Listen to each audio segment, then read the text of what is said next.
He was a boy with an old soul, standing on the shores of the Bosphorus, his gaze fixed upon the indomitable silhouette of Constantinople. For centuries, this city had been the jewel of the Byzantine Empire, a fortress deemed impregnable, a legacy of Roman glory.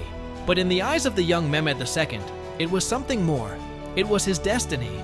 His days were consumed by study, his mind a crucible where the knowledge of ancient strategists, the precision of modern science, and the fluency of multiple languages were forged into a singular, formidable intellect.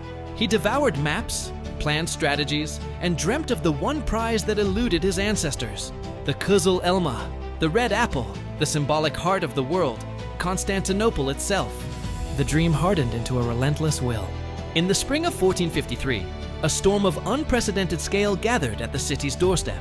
The Ottoman army, a vast sea of men and steel, stretched as far as the eye could see. At its heart were weapons of a new and terrifying age. Gargantuan cannons, forged by the master engineer Orban, capable of hurling stone projectiles that could shatter walls built to withstand 1,000 years of siege. The initial assaults were a symphony of destruction, the roar of cannon fire answered by the defiant courage of the defenders. On the battlements, Emperor Constantine XI, Palaiologos, the last of the Roman emperors, stood shoulder to shoulder with his vastly outnumbered men, his face a mask of grim resolve, embodying the spirit of a dying empire that refused to fade quietly into the night. As the siege dragged on, a stalemate seemed inevitable. The city's legendary Theodosian walls, though battered, held firm. Its harbor, the Golden Horn, was protected by a massive, unbreakable chain, rendering the mighty Ottoman navy useless. It was in this crucible of frustration that Mehmed conceived a plan so audacious, so utterly beyond the realm of conventional warfare, that it bordered on madness. If his ships could not sail past the chain, they would travel by land. The world watched in disbelief as a feat of impossible engineering unfolded. Thousands of workers toiled through the night, felling trees, laying a road of greased logs over the steep hills of Galata.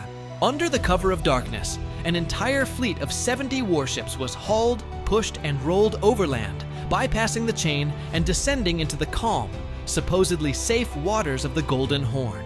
For the defenders of Constantinople, the dawn brought a sight of pure terror and despair. The enemy was inside their sanctuary. The impossible had been made real. With the city now besieged from both land and sea, the final act began. On May 29th, a massive coordinated assault was launched from all sides. The air filled with the cacophony of war drums, the blast of trumpets, and the earth-shaking thunder of the great cannons. The fighting was brutal and desperate. A final bloody confrontation at the threshold of history. For hours, the defenders fought with the courage of lions, but the sheer weight of the Ottoman numbers was overwhelming. A small gate, the Kirkaporta, was left unlatched, and through it, the tide of invaders poured in. The dam had broken. Amidst the chaos, the Ottoman flags were raised upon the ancient walls. Mehmed, now forever to be known as the Conqueror, made his triumphant entry, riding his white horse through the legendary gates into the heart of the city he had coveted since boyhood. A new era was born from the ashes of the old. Mehmed rode through the captured city, a mixture of awe for its timeless beauty and the solemn authority of a victor. His journey culminated at the magnificent Hagia Sophia, the grandest cathedral in Christendom. He dismounted, and entering its hallowed halls, he declared its transformation into a mosque, a symbol of the new order. The city, once the capital of the Eastern Roman Empire, was reborn. Renamed Istanbul, it was meticulously rebuilt, repopulated, and transformed into the glittering, multicultural capital of a burgeoning Ottoman Empire. The conquest was not merely the end of a city, but the foundation of a new global power, cementing the legacy of a man whose vision, intellect, and unyielding will reshaped the course of history itself.